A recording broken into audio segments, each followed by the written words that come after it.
Hello everybody, this is a gamer's wife's husband.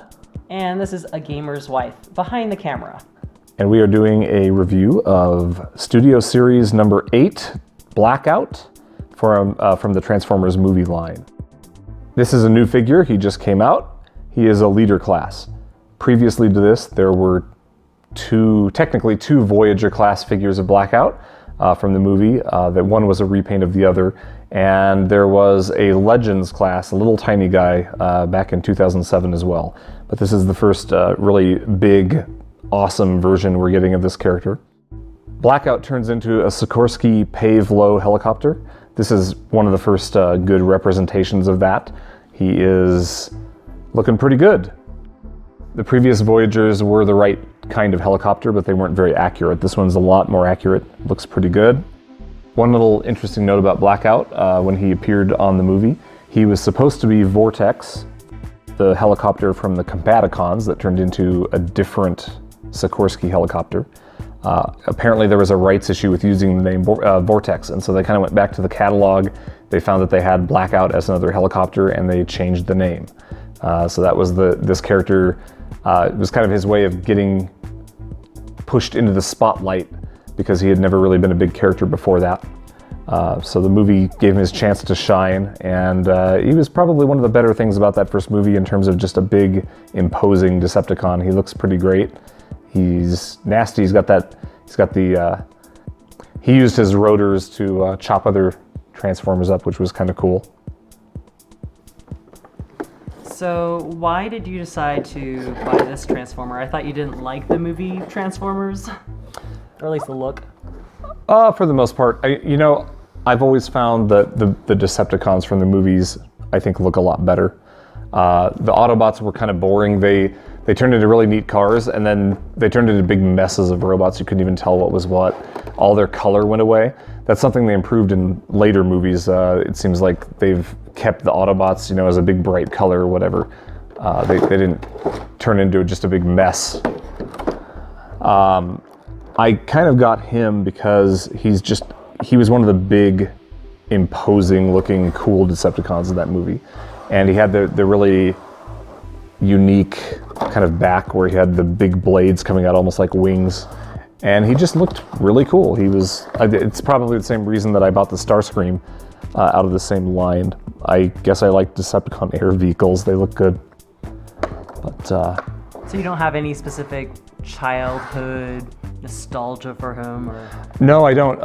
Not in particular. Blackout in G1, back in the original, he never appeared on the cartoon, and I believe he was a Micromaster in the first line, which were little tiny Transformers figures.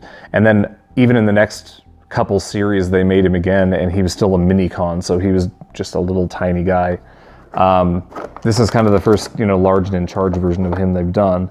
But more to the point, I liked the helicopter. I liked the big giant helicopter, and I thought his robot mode looks nice and scary and big.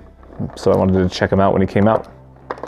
You can see he comes with Scorponok, which was obviously a much bigger character, a much bigger thing in the original cartoon. It was a city bot type thing, the size of like a Metroplex or Fortress Maximus. But in this, he was like the little drone that he could drop off, and he would go off and do stuff and then come back. All right, thoughts on robot mode here. He looks good. When you get him transformed into robot mode, he's in this pose. I hope you like this pose, because you really can't do a lot with him. I don't generally go into articulation a lot when I review a figure. I kind of figure all of them are the same these days. Yeah, a few don't have a waist swivel, or a few don't have ankle tilts or whatever. I don't tend to mention that stuff too much. But this figure, I feel like needs special mention here for articulation. He just doesn't move very much. His head is pretty expressive. You can get his head in a lot of places here. But when you move to his shoulders tab in hard here. And then that gives you've got on the transformation pivot, you've got just a little bit of wiggle there. You've got the elbows, they bend, and you can rotate the arms here. And that really is it. His hands do not move. His hands are in a forward pose, kind of top down like this, and you cannot do a thing about that. He just holds his hands that way, and that's it. You can't get his hands out too far because his arms don't move very much. So really, you're not doing a lot of posing with his upper body. There is no waist swivel. He does not have an ab crunch where he can go down and, you know, bend in half. When you get to the legs, they rotate here on the very top. And then he's got the same kind of chicken leg design that Starscream had. And you can get him into some poses, but because that goes backwards, not forward, anytime you try to turn these things, they're gonna hit. You can't really spin him way out. Now, you can ratchet his legs out a bit so you can get wider stances, and you can move him forward and backward. This hip skirt moves a little bit. So his legs are more posable. You can get him in some poses. He does have good foot articulation, so you can at least match whatever pose you get. You can get his feet to match. But just in general, because of the way he's built, his balance is kind of designed to be over center. And if you try to do anything too extreme with his posing, he just doesn't like it. Things start shifting on the top, and then pretty soon he's leaning, or he wants to be in another position. So parts of him that are heavy, like his backpack, will drag him down, and they're a little too heavy for some of these joints. So I will not give him massive points for articulation. Like I said, it's a good thing that he looks good in a kind of a neutral pose. He kind of looked that way in the movie too. He didn't do a lot of extreme posing in the movie. So I think he works okay, and especially if he's just gonna be sitting on a shelf, I think he looks fine. The color, I kind of feel he's still a little too plain gray. He could really use some airbrushed accents. He could really use a little more love in the paint department. He's got a couple tampagraphs here, and that's pretty much it. Just a few little things. Overall, though, not bad, and you know, he looks good standing on a shelf next to Starscream. He definitely looks mean, so that's good. I'll probably keep him in robot mode most of the time. I think he looks better in robot mode than he does in helicopter mode. Not because he looks bad in helicopter mode, but because he looks like a big, nasty Decepticon killer in robot mode. And when you put him in helicopter mode, he sits there. So let's get him transformed up, and we'll take a look at him in his other mode. To get him into helicopter mode, let's start by taking the parts forming piece off. Take off that rear prop there, rotor. You're gonna lift the back section up. Snap the little generator thing behind his head, and then you can unfold the rest of the helicopter body on the top and straighten out the little back piece that's stored underneath.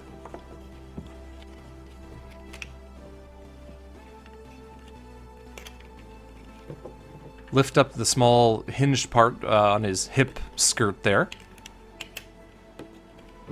You're going to move the legs so that they're pointing forward. Almost like he's in a seated position on his waist. Then take the feet, pull the feet straight down, turn them around, push them back in. It will slot in nicely right there. There's a little tip on each one that you unfold, and there's a little locking mechanism you can see there that clicks in. You're gonna do that on both sides. The ankle turns so that the foot is flat, and then that whole shin piece that is there will compress up. Turn the leg on its pivot so that the panel of the helicopter is facing outward, and then that will allow you to kind of put the legs together. You have to get this angle right. You have to kind of get the feet in the right position so that you can lift the hip skirt, the entire hip assembly up.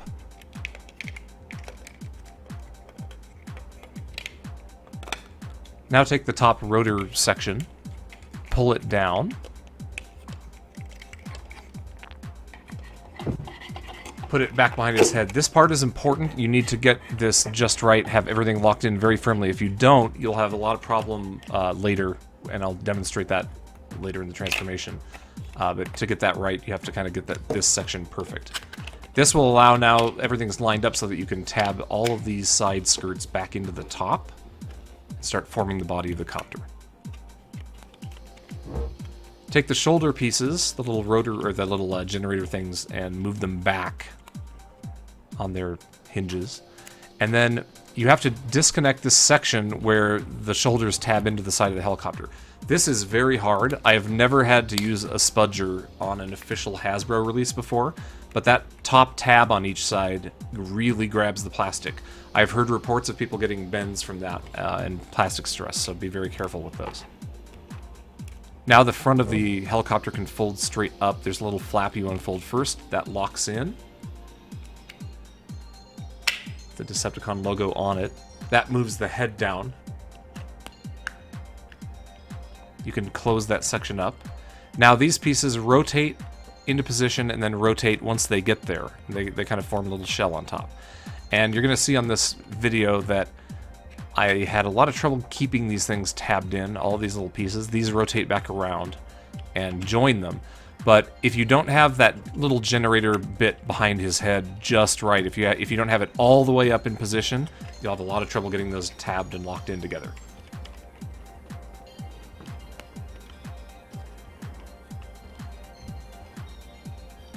Take these side pieces, move them back. The little side skirts fold out. You want to then close the thumb, close the hand, folds back in on itself. Lift up the back panel, rotate the whole arm. The little tampographed star actually goes on the top surface. That's how you align this to make it work. Get this panel moved in behind the little generator, and you'll see how it fits in right there, and then you can put the little tank together with one snap.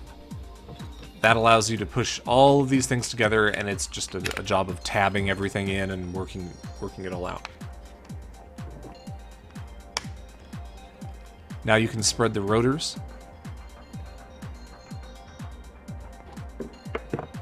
The last thing you'll do is fold the little flap out on the parts forming bit and put it on the tail. There's a little hole that it fits right into. Fold out the landing gear. There's two in the back. They fold sideways, and there's one in the front that folds straight out.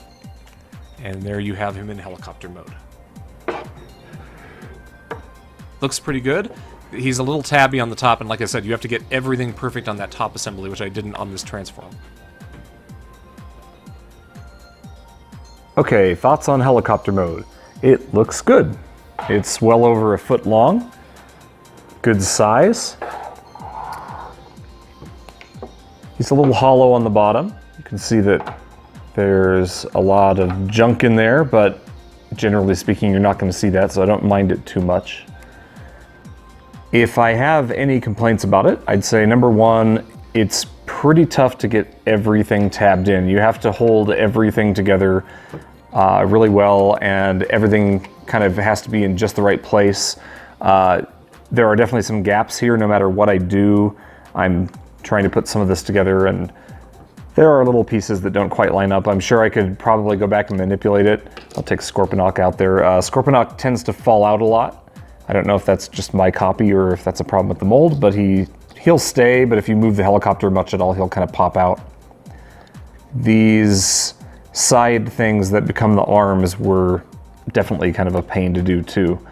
They required you to rotate a lot of things, and it seems like every transformer we get recently has some non-pinned piece that falls off really easily, and for this mold it is this one, this little piece that folds out from the arm that has to go back in here.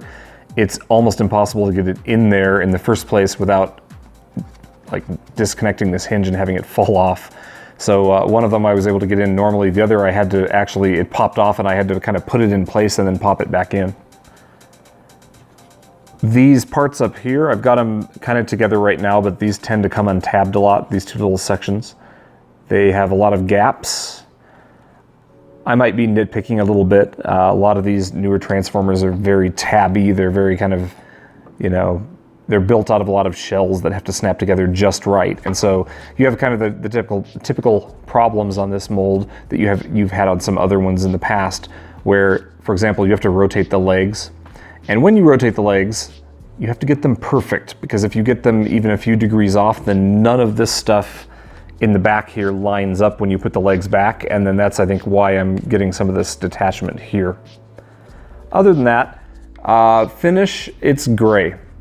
I think that's probably my biggest problem with it. After seeing Starscream in the Studio Series line with some airbrushing, and he had some kind of subtle differences on him, this is just kind of a big gray piece of plastic. There's not too much detail. There's a lot of panel lines, but there's no wash or anything. I think this figure in particular would have been great with a black wash on it to make it look, kind of a little bit grungy and give some depth to those lines. Overall, though, not too bad. He looks pretty good just sitting on a table. The Scorponok is kind of cool. I wish he stayed in a little better. He goes right in here. You give him a good firm push, he'll stay a little bit, but he's pretty easy to drop out. Other than that, though, not a lot of complaints. He's a big transformer. He feels pretty big in alt mode, at least. I think the leader class figures have been shrinking a lot lately. This, honestly, when he's in robot mode, he looks like a Voyager. I know I probably mentioned that before, but height-wise, he's a Voyager from a couple of years ago. I think it's just the engineering that makes him a leader. He's got a lot more moving parts. But overall, Helicopter's cool. I don't have any major complaints with him. I wish he had a little bit better paint job, but that's probably the only thing. So overall, pretty good. I'd probably give him an 8 out of 10 in helicopter mode. To transform him back into robot mode from helicopter, you're going to start by folding up all the blades. They only fold one way, but if you kind of push on them, you'll see where they go. Remove the rear tail section again. Scorponok comes out. He kind of hides and stows up in there. You can just take him out. Then you want to untab the arm sections that form the front of the helicopter sides. Fold all the landing gear back in. And then fold those arm sections back out. You're going to wrap around some of these panels, click everything back into an arm shape. It really only goes one way, you can't mess it up. And then tab all of the shoulders back in to the main body of the helicopter. So once again, fold that flap up, fold those down, you separate the tank, rotate the back of the tank down. There you have the two tabs. Connect those right back into the side. At this point, you can square up the shoulders, attach them, rotate the arms into place, and you can unfold all of these pieces around the hand. Pull the hand back out, rotate it around, and then reclose. We'll tab together really firmly right there. Give those a good push. Side panels will click in, and then you rotate the arms so that, again, the tampografs are always up. In robot mode and in copter mode, the tampografs on the arms always point up.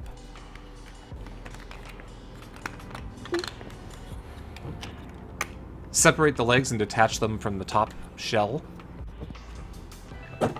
Now you can fold that top shell down, fold the back around, and then there's a hinge mechanism that's a kind of a double hinge cantilever thing, and you want to fold that up to form the backpack. There's a little half moon clip that it clips into.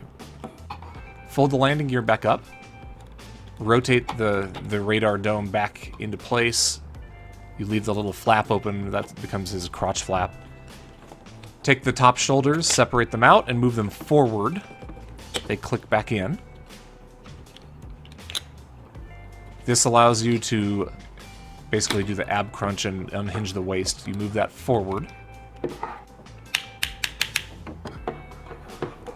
That lets you move the legs down so that he's now in the correct position. You can close the hip skirt and then work on the legs. You can fold the gun down or leave it up. It appeared both ways in the movie. On the ends of the panels, you fold the little folding tab back in.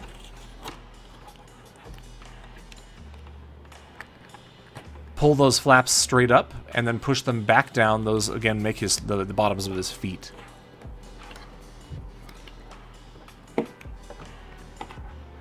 Rotate the legs so that they face the right way, and then when you tilt the ankle down, the entire shin assembly kind of unfolds on its own. You don't have to do much except for kind of set the angle on the chicken legs there.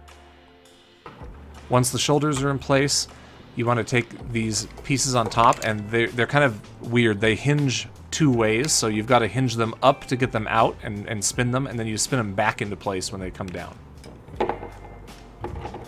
That leaves you the backpack. This whole assembly rotates up. It becomes the generator on the top of his head, and then the rest of the backpack folds down around it. Fold it 90 degrees, and you will get it to click in, but the trick is it will not click in unless the backpack stays attached, so you have to keep that little half moon thing in there correctly, and then that will allow everything to line up and snap in correctly. Spread your blades a little bit, get him posed. That's about it. He's ready to go. The last thing you'll have to do is reattach his rotor weapon to his right hand. There's a 5mm peg there. You just peg it in and it's ready to go. And here we have him in robot mode, ready to fight.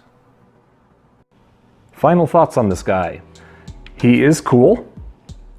I really like his look. I thought he looked great in the movie. He was one of the few in the first movie I thought that were even memorable, because most of them were just such a big mess. I think Blackout turned out pretty well.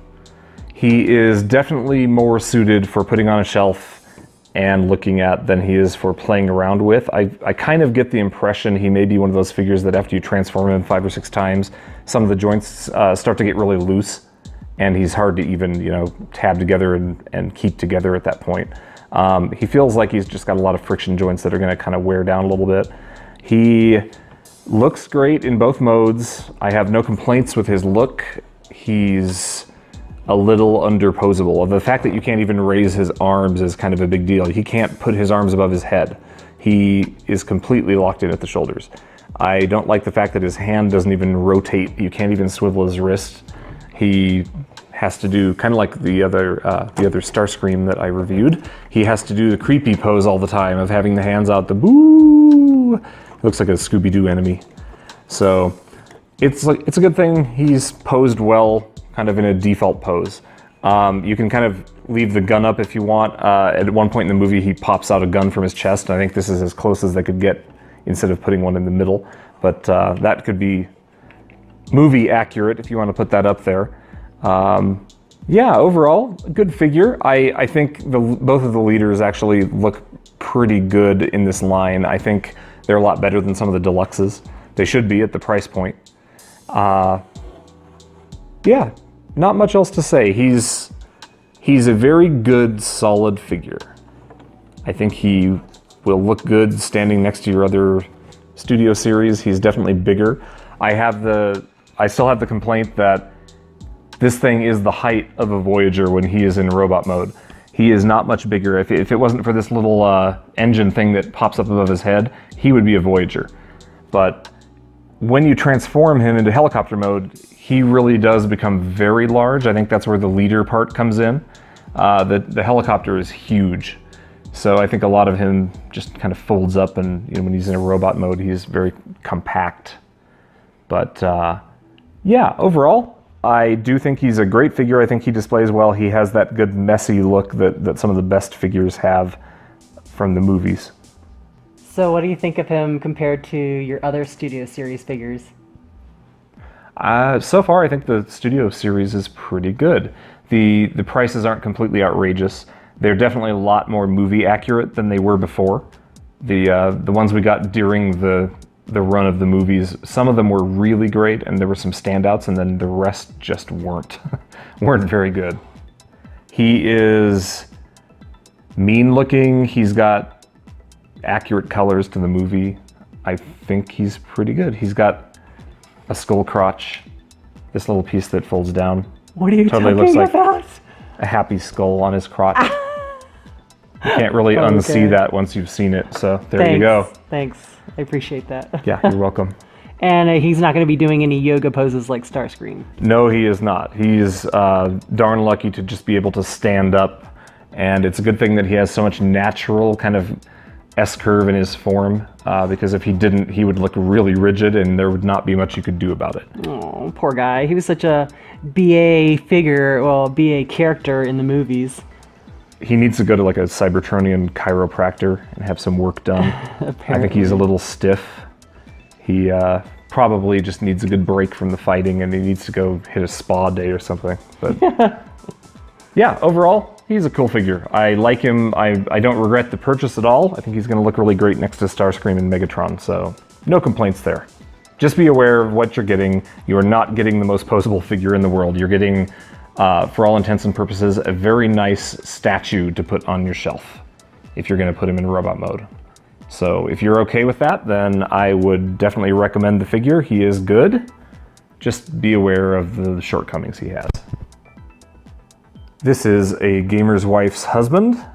And a gamer's wife. Signing off. Thanks, everyone.